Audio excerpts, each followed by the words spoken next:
"You're not on the list," my father said nonchalantly, as if it mattered little. I just smiled, set down a present, and walked out. Then one man rose and said, "That's my boss." The whole room went still. Imagine, for a moment, pouring every ounce of your being, every late night, every hard-earned dollar, into creating your sanctuary, only for your own family to arrive at your doorstep, eviction notice in hand, demanding you hand over the keys. That's not a nightmare, that's my reality, and it shattered everything I thought I knew about blood. Just moments before, the late afternoon sun had been pouring through my brand new bay windows, painting golden stripes across the reclaimed wood floors I'd spent 3 grueling weekends refinishing myself. My name is Chloe, and after 5 years of grinding through 60-hour work weeks as a tech consultant, I had finally, truly, created my dream home. Every single corner held meaning for me, from the vintage brass handles I'd painstakingly sourced to the hand-painted kitchen tiles. It was mine. And then, a sharp, jarring rap at the door absolutely shattered that peaceful moment. I opened it. And there they were, my entire family, crammed onto my front porch like some unwelcome, uninvited army. My mother, Eleanor, had her lips pressed into that familiar, menacing thin line. My father, Robert, hovered awkwardly behind her, and my sister, Scarlett, was dabbing at her mascara-streaked cheeks. Her 2 kids, Maya and Caleb, fidgeted restlessly, looking utterly bored. Without so much as a word of invitation, Eleanor just pushed past me into the foyer. "Well, aren't you going to invite us in?" she demanded, as if I was the rude one. The others followed, a human wave breaking through a dam, swarming into my personal space. I hadn't seen them in months. Not since my housewarming, where Eleanor had famously commented that my paint colors were a bit ambitious for someone like you. The implication stung even now. Automatically, robotically, I offered, "I'll make tea." Just falling right back into my old role, the family peacekeeper. "Don't bother," Eleanor snapped, already settling herself onto my carefully chosen, cream sectional. "This won't take long." Scarlett then let out a truly theatrical sob. "Julian left me. He just left. Cleaned out our accounts and everything." My gut churned. I knew instantly that wasn't true. Julian was many things but a thief? Never. Still, I started to mumble, "I'm so sorry," but Eleanor cut in, her voice cold as ice, a sharp shard of glass. "Your sister needs your house, Chloe." I just blinked. "What?" "She's homeless," Robert added, as if that simple statement explained everything. "And the kids need stability." "But this is my house," I said, the words sounding absurd, even to my own ears. "I just finished renovating." Eleanor waved her hand, a dismissive flick of the wrist. "Oh, the renovations. Always with the renovations. Your sister has actual problems. Real ones. You can just rent somewhere else. You're single. You don't need all this space." Then Maya, Scarlett's daughter, tugged at my sleeve, her eyes wide. "Auntie Chloe, Mommy says we're going to live in your pretty house." My hands had started to shake, but I kept my voice firm. "Nobody's living in my house. I can help Scarlett look for apartments." "Don't be selfish," Robert interrupted, his voice taking on that disappointed, weighty tone I'd heard my entire life. "This is family. Family helps family. I have helped." The words burst out before I could stop them. I've always helped. Who paid for Scarlett's essential oils business last year? Who covered Mom's cruise when her credit card was maxed out? That was different. Scarlett sniffled, suddenly less tearful, more indignant. "Those were just loans. This is about my children." Eleanor stood up, straightening her designer blouse, the one I knew she couldn't afford. "We knew you might be difficult about this, so we came prepared." My father reached into his jacket and pulled out a folded paper. He laid it on my dining table, the one I had restored myself over countless weekends. "We've prepared an eviction notice," he said, not quite meeting my eyes, "to make it official. You have 30 days. I picked up the paper with numb fingers. It was clearly printed from some shoddy template they'd found online, riddled with typos and missing crucial legal information. But the intent behind it, the sheer audacity of what they were trying to do, it made my chest tighten, a suffocating anger taking hold. "This isn't legal," I managed to choke out. You can't evict me from a house I own. Don't be dramatic. Eleanor sighed dramatically. We're not evicting you. We're just redistributing family resources to where they're needed most. Scarlett has children. Yeah. Scarlett chimed in, suddenly looking a lot less tearful. And your guest room is bigger than my old master bedroom. I stared at them. Eleanor's expectant, almost gleeful face. Robert's studied avoidance. Scarlett's growing excitement as she pointed out to her kids where their toys could go. They actually believed they could just take my house. My sanctuary. Everything I'd worked for. You need to leave, I said, my voice barely a whisper. Chloe, Robert started, taking a step forward. No. This time, my voice was a steel rod. Get out of my house. Well, Eleanor gathered her designer purse, clearly deciding on a strategic retreat. I see you need time to process this. We'll give you a day to come to your senses. But remember, 30 days. She tapped the pathetic paper on the table. Don't make this harder than it needs to be. They filed out. Scarlett paused in the doorway. I was thinking of painting the living room blue, she chirped, as if I hadn't just ordered them to leave. This beige is so boring. I closed the door behind them and leaned against it, my legs barely holding me up. Through the window, I could see them getting into their car, already animatedly discussing my house as if it was theirs. The eviction notice sat on my table like a declaration of war. I stared at that pathetic eviction notice until the words blurred. My phone buzzed. 3 texts from Scarlett, already about paint samples and whether I'd be leaving the curtains. I flipped it face down on the table with a soft thud. I walked to my home office. The filing cabinet in the corner held more than just work contracts. My hands, surprisingly, were steady now as I pulled out a thick manila folder. Inside, every single receipt, every bank transfer, every hastily scribbled IOU from the past decade. I'd kept them not out of malice, but out of habit. That same meticulous attention to detail that made me so good at my job. But now it was going to serve a different purpose. My friend Serena's voice came through on the first ring. Girl, you sound terrible. What happened?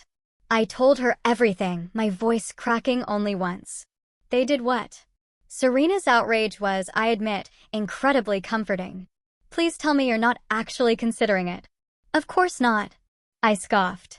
No, but, Chloe, remember last Christmas when Scarlett borrowed your car and returned it with an empty tank and a dented fender?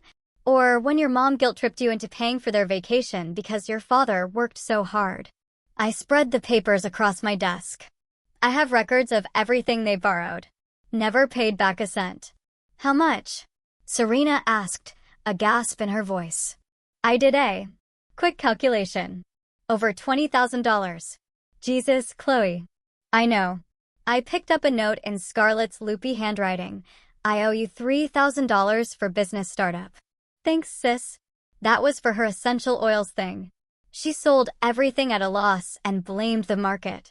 And now they want your house. Serena's voice hardened. Hell no. You need a lawyer. They're family. Family doesn't try to steal your house. What's next? Your kidney. My phone buzzed again. A text from Eleanor. Scarlett's crying because you're being so difficult. Think of the children. The children, I repeated to Serena, a bitter laugh escaping me. They keep using Maya and Caleb as leverage. You know what's best for those kids? Seeing their mother face consequences for once. And seriously, has anyone even verified Julian left her penniless? I hesitated. No, they just said call Julian, Serena cut in. I heard keys clicking on her end. He's still connected to my cousin on Facebook. Here we go. Recent post. Finalizing divorce settlement. Trying to be fair despite everything. Doesn't sound like someone who cleaned out the accounts. Another buzz. My father, Robert. Your mother's very upset. You're tearing this family apart. I looked at the stack of IOUs. They really thought I'd cave. Because you always have, Serena said gently. Remember when you got that bonus last year? First thing you did was pay off Scarlett's credit card debt. She said she needed formula for Caleb. Caleb, who I saw drinking regular milk at your housewarming. He's 4, Chloe. My doorbell rang. Through the security camera, I saw Scarlett holding up paint swatches to my exterior walls. I'm not answering that, I stated. Good. Now, about that lawyer. Michael Sterling, I said suddenly. Remember that law firm I helped last year, the cyber attack? The one where I pulled 3 all-nighters to save their entire system? Their senior partner, Michael Sterling, he gave me his personal number. Said, if I ever needed anything, call him. Scarlett was taking photos of my garden now, probably planning changes. My garden, where I'd spent countless weekends creating a butterfly sanctuary. They've always treated me like their personal ATM, I said, my voice hardening. But this, trying to take my home, acting like I owe it to them. So, what are you going to do about it? I picked up the pathetic excuse for an eviction notice, then looked at my folder of evidence. A decade of financial abuse documented in black and white. I'm going to show them exactly who they're dealing with. That's my girl. After hanging up, I sent a brief email to Michael Sterling's office, attaching scans of the eviction notice and a few choice IOUs. His response came within minutes, in meetings all day, but this is outrageous. Call my cell at 5 p.m. sharp. We'll fix this. My phone buzzed again. A family group text from Eleanor. Dinner tomorrow to discuss Chloe's move-out timeline. 6 p.m. sharp. Don't be late. I didn't respond. Instead, I brewed another cup of coffee, the steam a comforting haze around me, and started scanning. Every document. Every message. Every manipulative text. By 5 p.m., I had a complete, meticulously organized digital record of their exploitation. The eviction notice still sat on my table, a mocking symbol of their ultimate entitlement. They thought it was their trump card. They had no idea it was about to become mine. My phone showed 4:59 p.m. I picked it up, Michael Sterling's number ready. Time to show my family what happens when you push too far. Michael Sterling's voice was exactly as I remembered. Calm, precise, with an undercurrent of steel. Chloe, I've been reviewing what you sent. Tell me everything. I laid it all out chronologically, starting with their ambush and ending with Scarlett's impromptu exterior design consultation. Michael Sterling listened without interrupting, though I heard his pen scratching notes. Let me be clear, he said when I finished. They presented you with a fake eviction notice for a property you own outright. Yes. They found some template online. And your sister is claiming her ex-husband left her destitute. That's what they say. Interesting. More scratching. Because I just had my assistant do some preliminary research. Your sister's ex-husband filed all his divorce paperwork properly. The settlement includes a substantial alimony payment and half their marital assets. I sat up straighter. So, she's not homeless. No, unless she's managed to burn through a considerable sum in record time. He paused. Now, about these loans. I have everything documented. Dates, amounts, their promises to repay, which they never did. Not a cent. And the total is $23,412. Plus interest, if we're counting that. Michael Sterling let out a low whistle. We're definitely counting that. Chloe, do you know why I took your call immediately? Because I helped with the cyber attack? Partially. But mainly because I remember how you handled that crisis. Methodical, thorough, kept perfect records. I see that wasn't a one-off trait. I glanced at my meticulously organized folder. I just like things documented. That attention to detail is about to pay off. Here's what we're going to do. For the next 20 minutes, Michael Sterling outlined his strategy. With each point, I felt my spine straightening, my confidence growing. I'll have the first draft ready tomorrow, he said. But Chloe, I need you to do something important tonight. What's that? Nothing. Don't respond to their messages. Don't attend their dinner. Don't engage at all. Can you do that? My phone buzzed with another text from Eleanor. Your silence is very immature. Yes, I said firmly. I can do that. Good, he said. Because tomorrow, we're going to teach them about consequences. After hanging up, I ordered takeout and watched my phone light up with increasingly demanding messages.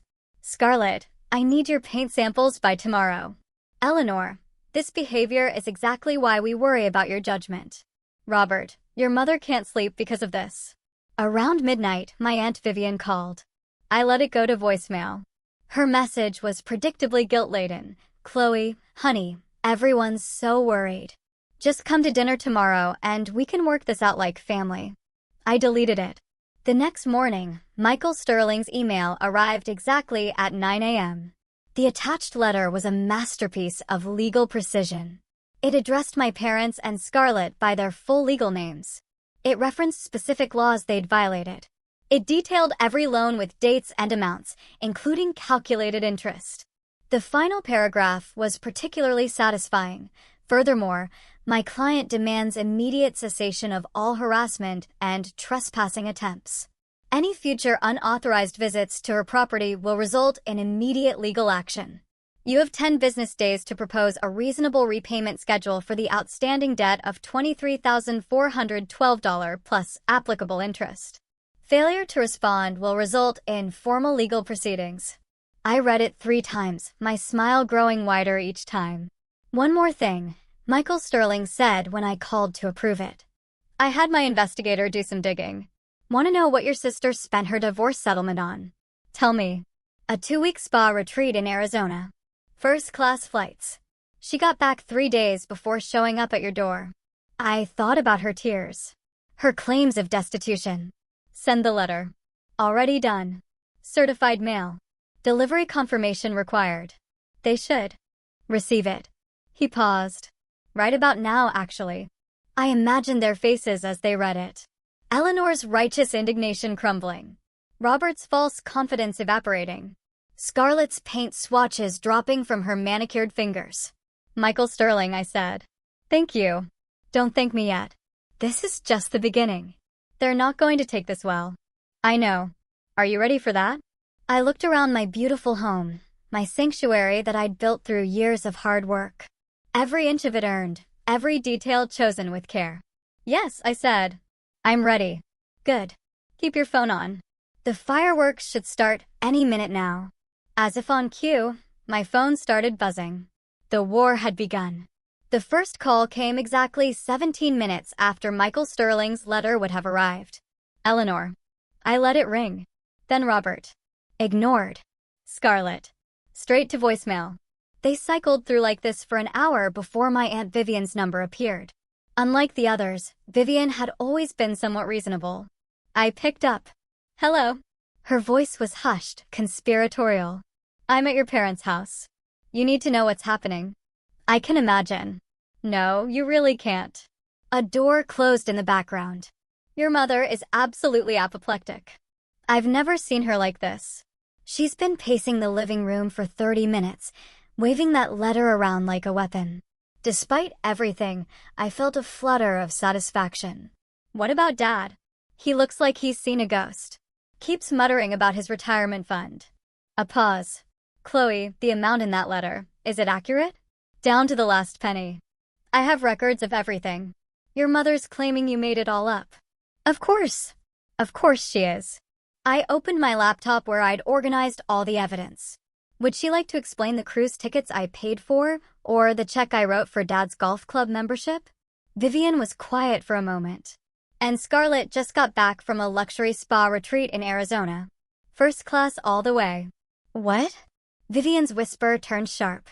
But she told everyone Julian left her penniless. She lied, like she always does. Through the phone, I heard a crash followed by Eleanor's voice. This is extortion. My own daughter. Hold on, Vivian murmured. More background noise then. Your mother just threw her favorite vase at the wall. The one you bought her last Christmas. Fitting. Scarlett's here now too. She's... Oh my. Vivian's voice dropped even lower. She's having what I can only describe as a tantrum, screaming about her children's future. Your mother's encouraging it. And Dad's still doing his ghost impression. Oh wait. He's finally speaking. He's asking your mother how they're going to pay it back. A distant shriek from Eleanor. Pay it back? Pay it back. She's our daughter. She owes us. Chloe, Vivian said, I should tell you, they're talking about calling their own lawyer. Good. They should.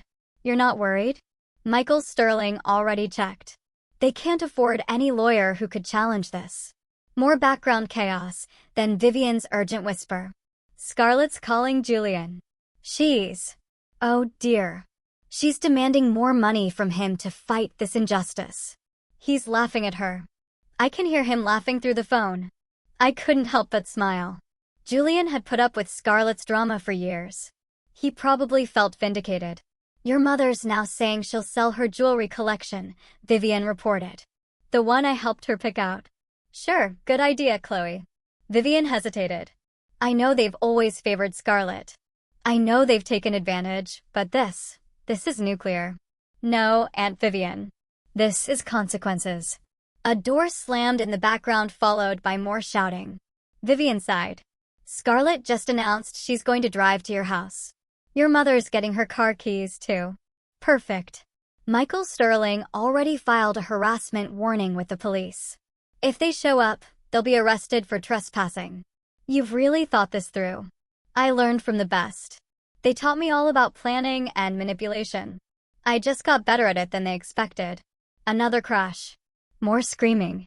Vivian's voice turned urgent. I have to go. Your mother's talking about calling every relative in the family directory. Brace yourself. Thanks for the warning. After hanging up, I sent a quick text to Michael Sterling. They received the letter. Reaction exactly as expected. Aunt Vivian reports chaos. His response was immediate. Good. Let them spiral. Every inappropriate reaction strengthens our position. My phone started buzzing again. Distant relatives I hadn't spoken to in years. I could just feel Eleanor's version of events making the rounds. I switched it to silent and went to my peaceful kitchen to make tea. A text from Serena popped up. Girl, just got a crazy call from your mom. Told her I've watched you bail them out for years, then hung up. You okay? I looked out my window and, just in time, saw Eleanor's car screech to a halt outside. Scarlett was right behind her. They looked up at my house, their faces twisted with pure, unadulterated rage. I calmly picked up my phone and dialed 911. Hello? Yes, I'd like to report trespassers at my property. There's already a harassment warning filed. Through the window, I watched Eleanor's face change as police sirens wailed in the distance. For the first time in my life, I saw genuine fear in her eyes. The tea in my hand was still hot. Still perfect. Just like my victory. The police were surprisingly understanding. They escorted Eleanor and Scarlett off my property with a formal warning while I watched through my security cameras. The officer's body language said everything. They'd seen this type of family drama before. My phone buzzed with a text from Officer Davis, who'd taken my statement. Warning officially logged. Call immediately if they return. Then came the emotional artillery. First, the voicemails. Eleanor's voice trembling with practiced devastation. How could you do this to your own mother, after everything we've sacrificed for you? Scarlett, somehow crying and screaming simultaneously, my children will be traumatized. Is that what you want? To traumatize innocent children. Robert, attempting his stern authority voice, but sounding scared. This isn't how we raised you.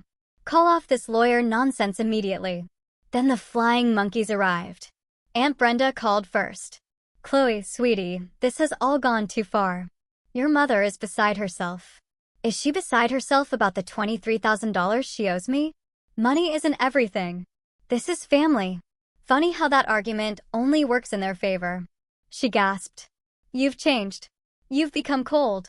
No, I've become clear-sighted. There's a difference. Next came the social media assault. Scarlett posted a heavily filtered photo of herself with Maya and Caleb, all wearing their most miserable expressions. The caption was a masterpiece of manipulation. Sometimes the people who hurt you most are the ones you trusted most. My children and I are facing homelessness because of family betrayal. Hashtag prayer warriors needed. The comments flooded in. OMG girl, you're so strong. What kind of monster would do this to children? Family should come first. I screenshot everything and send it to Michael Sterling. His response, perfect. Every post strengthens our harassment case. Do not respond. Eleanor tried a new approach, sending an email that was clearly meant to be forwarded to every relative. My dearest daughter, my heart breaks as I write this. Your father and I have always supported your independence, but this betrayal. We only wanted to help your sister in her time of need. Now you're demanding money we don't have, threatening us with lawyers. Where did we go wrong in raising you? What happened to the sweet little girl who used to bake cookies with me? I forwarded it to Serena, who replied, "Pretty sure that sweet little girl was actually Scarlett. You were the one they made do their taxes." The truth of that hit home. I'd never baked cookies with Eleanor. I'd been too busy helping Robert with household accounts or covering Scarlett's bounce checks. My phone lit up with a call from an unknown number. It was Julian, Scarlett's ex-husband. "Chloe, finally got your number from my lawyer. Listen, Scarlett's been calling me nonstop demanding more money to fight your evil schemes. Thought you should know. She got over $100,000 in the settlement last month. Thanks, Julian." I had a feeling she wasn't exactly destitute. She blew through half of it at some spa resort. Now she's playing victim again. He paused. For what it's worth, I'm glad someone's finally standing up to them. After we hung up, I checked my email. 3 messages from Robert, each with increasingly desperate subject lines. "We need to talk. Your mother can't sleep. Our retirement fund." I opened the last one. "Chloe, the amount your lawyer is demanding would wipe out our savings. Please be reasonable. What about our retirement? What about your sister's children? Think about the family's future." I thought about my own future. The one they tried to steal. My house, my sanctuary, my financial security. The doorbell rang. Through the camera, I saw Aunt Vivian holding a paper bag. "I brought wine," she said when I opened the door. "And information." Over glasses of Cabernet, she filled me in. Eleanor had called every relative who might have money to lend them. No takers. Robert was looking into reverse mortgages. And Scarlett, she took a long sip. "Scarlett's telling everyone she's going to sue you for emotional distress." Distress? Michael Sterling will love that. "Chloe," Vivian set down her glass. "I owe you an apology. All these years I watched them take advantage of you. I never said anything. You're saying something now." She smiled sadly. "They never thought you'd fight back. That was their biggest mistake." My phone buzzed again. Another tearful voicemail from Eleanor. I deleted it without listening. "They still think they can break me," I said. Vivian reached for the wine bottle. "Then they clearly don't know you at all." As we poured second glasses, my security system pinged. Scarlett was driving past again, slowly, photographing my house. I picked up my phone to call the police again. The war of attrition was on, but this time, I wasn't the one being worn down. Michael Sterling's call came early Monday morning. "They've hired a lawyer, if you can call him that." "How bad?" He sent me a rambling email about family obligations and moral duties. Clearly fresh out of law school. "Want to hear the best part?" "Tell me." "He's demanding we drop everything in exchange for, quote, a sincere apology and future considerations." I laughed. Future considerations? I've had enough of those. Precisely. I've sent back a formal response. They have until Friday to present a reasonable repayment plan or we file suit. My doorbell rang. Through the camera, I saw Scarlett standing there with Maya and Caleb. "Michael Sterling, I have to go." "Scarlett's here with the kids." Record everything. I activated my phone's recording app and opened the door. "Kids," Scarlett announced dramatically. "Say goodbye to Auntie Chloe's house.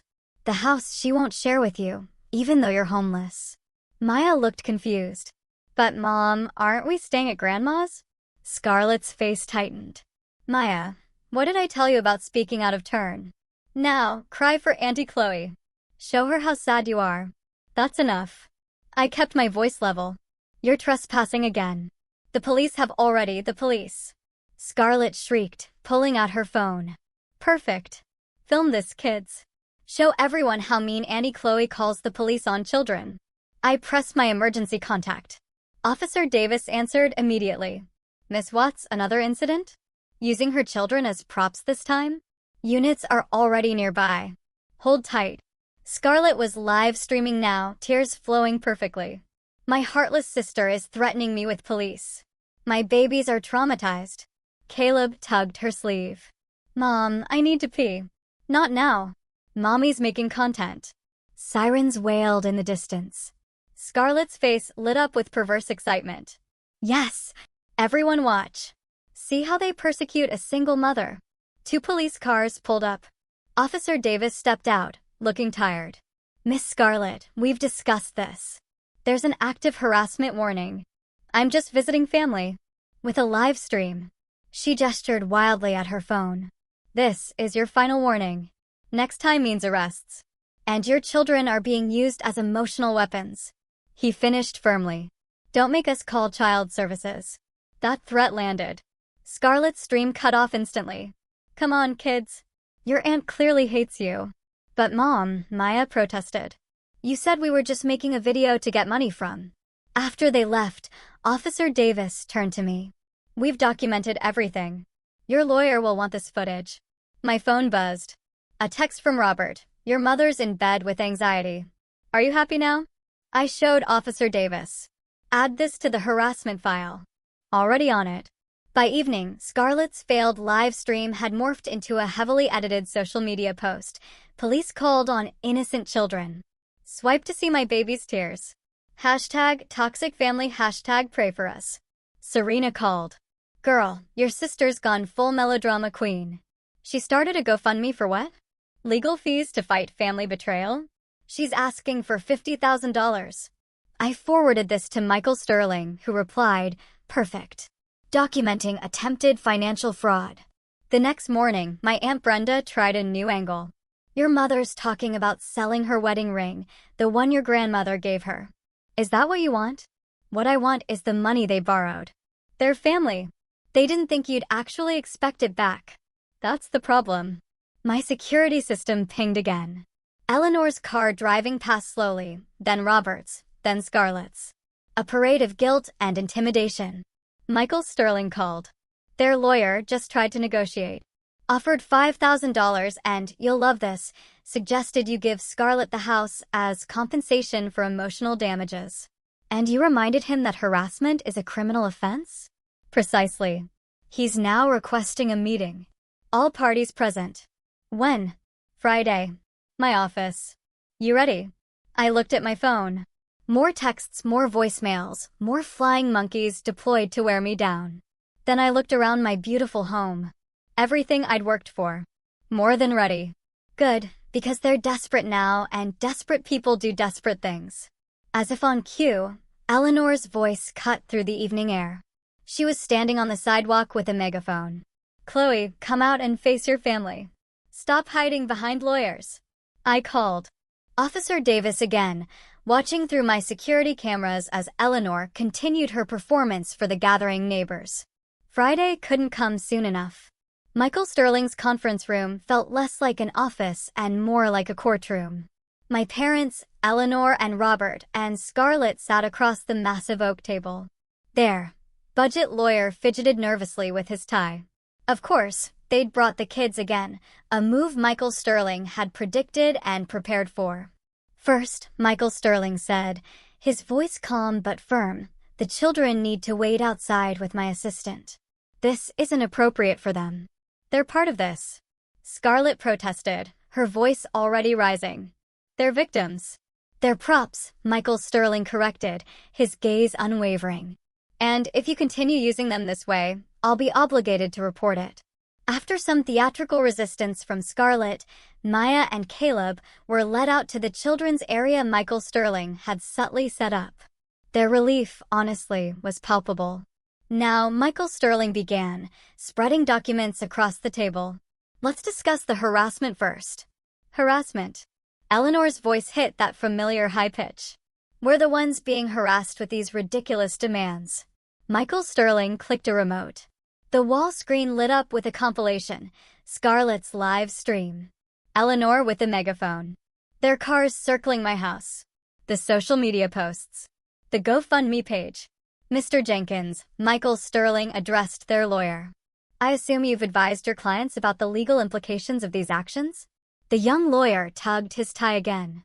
We maintain these were attempts at family reconciliation. Interesting interpretation. Michael Sterling played the clip of Scarlett coaching her children to cry on command. Robert shifted uncomfortably. We were desperate. You're trying to bankrupt us. No, I said, speaking for the first time. We're asking you to repay what you borrowed. Borrowed? Eleanor laughed sharply. Family helps family. We never thought you'd be so petty as to keep track. Actually, Michael Sterling pressed another button. Images filled the screen. Bank transfers. IOUs. emails promising repayment. Your daughter, Michael Sterling continued, has documented everything. Every loan, every promise, every excuse. Their lawyer leaned forward, finally looking genuinely worried. Perhaps we could discuss a reasonable settlement. The time for negotiation was before the harassment campaign. Michael Sterling cut in. Now, here are your options. He slid documents across the table. Option 1. You sign this agreement to repay the full amount with interest on a structured payment plan. You also sign this restraining order agreeing to cease all contact unless initiated by Chloe. Or we go to court where I'll present everything. The loans, the harassment, the attempted emotional exploitation of minors, the fraudulent GoFundMe, the false claims about Mr. Julian's settlement. Shall I continue? Scarlett burst into tears. Real ones this time. This isn't fair. I'm your sister. Was I your sister when you tried to steal my house? We weren't stealing. Eleanor protested. We were redistributing. Eleanor, their lawyer interrupted, looking pained. Please stop talking. Michael Sterling pushed the agreements closer. You have 10 minutes to decide. Court will be public record, by the way. Every loan, every lie, every manipulation, all available for everyone to see. Robert reached for the papers. Eleanor slapped his hand away. Robert, don't you dare. She's bluffing. She wouldn't really. I have nothing to lose, I said quietly. Do you? The room fell silent. 10 minutes stretched like taffy. Finally, their lawyer whispered something to them. Robert picked up a pen with trembling fingers. This will ruin us, Eleanor said, her voice cracking, truly broken for the first time. Trying to steal my house would have ruined me, I replied, my voice quiet but steady. One by one, they signed. Eleanor's signature was angry and sharp. Excellent, Michael Sterling said. Now about the restraining order. You're no longer my daughter. Eleanor spat, signing that document too. I hope you're happy in your precious house, all alone. I'd rather be alone than exploited. Scarlett stood up, mascara running. My children will never forgive you. Your children, I replied, are outside playing happily with age-appropriate toys instead of being used as emotional weapons. Maybe think about that. They filed out, defeated and bitter. Through the conference room window, I watched Maya and Caleb reluctantly leave their games to join their mother. Their genuine smiles faded on cue. Well, Michael Sterling said, gathering the signed documents, that went exactly as expected. Will they actually pay? They don't have a choice. The payments will be automatically deducted. If they default, we can place liens on their assets. He paused. Are you okay? I watched my family disappear into the elevator. Eleanor's rigid back. Robert's slumped shoulders. Scarlett's dramatic sniffles. I searched for the word. Free. Freedom, Michael Sterling said, a small, knowing smile on his face, often comes at a price. They set the price, I replied, a quiet strength in my own voice. I just finally sent them the bill. Outside, the summer sun was bright and clean. I walked to my car alone. But for the first time in my life, alone felt like a choice, rather than a punishment. The first automatic payment hit my account on schedule. The second, too. By the third, Eleanor had canceled her country club membership and Robert had taken a part-time job at a hardware store. Serena brought wine to celebrate. Have you seen Scarlett's latest posts? I'm blocked. No. She's selling her designer bags. Claims she's embracing minimalism. Serena scrolled through her phone. Oh, and she's working at that boutique in the mall, the one she used to say was beneath her. My doorbell rang. Through the camera, I saw Aunt Vivian with a small package. These arrived at my house, she said, handing me a bundle of letters. They're trying to get around the restraining order. I recognized Eleanor's handwriting, Robert's, Scarlett's. Have you read them? Didn't need to. Eleanor called to make sure I knew what they said. More guilt, more accusations. She's telling everyone you've destroyed the family. And what do you tell her? That she destroyed it herself, long before you fought back. My phone buzzed. A text from Officer Davis. Thought you should know, your sister's been warned about driving past your house again. They're still trying, I told Vivian. Of course they are. But look at you, renovating your garden, starting that coding program for girls. Living your life. That's what really drives them crazy. The payments are killing them, I said. Dad asked his sister, Brenda, for a loan. She refused. Good. Let them learn about consequences. A car slowed outside. Scarlett again, right on schedule. But this time, Maya was in the passenger seat, and she waved at me before her mother yanked her arm down. The kids miss you, Vivian said softly. I miss them too, but they're better off without the drama. My security system pinged a notification from the front door camera. Someone had left flowers. Simple wildflowers. No card. Wasn't me, Vivian said, but she was smiling. That evening, I taught my coding class. 20 girls, eager to learn. No hidden agendas or emotional manipulation. One of them, Lily, reminded me of myself at that age. Quiet, detail-oriented, determined. My mom says girls aren't good at computers, she told me after class. My mom used to say similar things, I replied. Want to know a secret? Moms aren't always right. At home, I found another email from Michael Sterling. Your father called my office, asked if we could reduce the payments. I reminded him about the court alternative. He hung up. I clicked through my security cameras out of habit. No family members circling today. The street was quiet, my garden peaceful in the evening light. The butterfly bushes I'd planted were finally blooming. My phone lit up. A text from Julian. Heads up. Scarlett's telling everyone she's writing a book about toxic family betrayal. Thought you'd want to know. I forwarded it to Michael Sterling, who replied instantly, let her try. Discovery would be fascinating. The doorbell rang again. This time it was Serena with takeout. Thought you might want company. Vivian's coming too. We sat in my kitchen. My kitchen. In my house. That nobody could take from me. To consequences, Serena toasted. To boundaries, Vivian added, her eyes twinkling. To peace, I said, clinking my glass against theirs, the sound like a bell in my sanctuary. Later, after they'd left, I found a small package on my porch. Inside was a familiar teacup, one I'd admired in Vivian's house years ago. The note read, for new memories. Some family we're born with, some we choose. Love, Vivian. I placed it carefully in my cabinet next to the coffee mug Lily had given me, decorated with badly drawn computer symbols. My phone buzzed one last time. Officer Davis, your sister's car just left the area. Didn't stop this time. Progress, maybe. Or maybe they were just tired. Either way, I didn't need to know. Their lives weren't my responsibility anymore. I made tea in my new cup, its warmth a comfort in my hands, and sat in my garden. A monarch butterfly, wings like stained glass, landed on the very flowers I'd planted, opening and closing slowly, utterly at peace in its chosen spot. Inside, my house was quiet. Not the suffocating quiet of loneliness, but the profound, healing quiet of sanctuary. Every room held traces of my new life. Student projects from my coding class, vibrant plants from Serena, Vivian's thoughtful gifts, photos of genuine smiles and real friendships. The automatic porch light clicked on, illuminating a small section of the garden. In its soft glow, more butterflies gathered, drawn to the flowers I'd chosen, to the space I'd created. My phone stayed silent. No drama. No demands. No guilt. Just peace. And in the end, that was the sweetest revenge of all. This whole experience was a lot. I found my strength, but it came at a painful cost. If you've ever had to draw a line with your own family, or if you just have thoughts on my story, I want to hear it. Was I too harsh or completely justified? Let me know in the comments below. I'm reading every single one.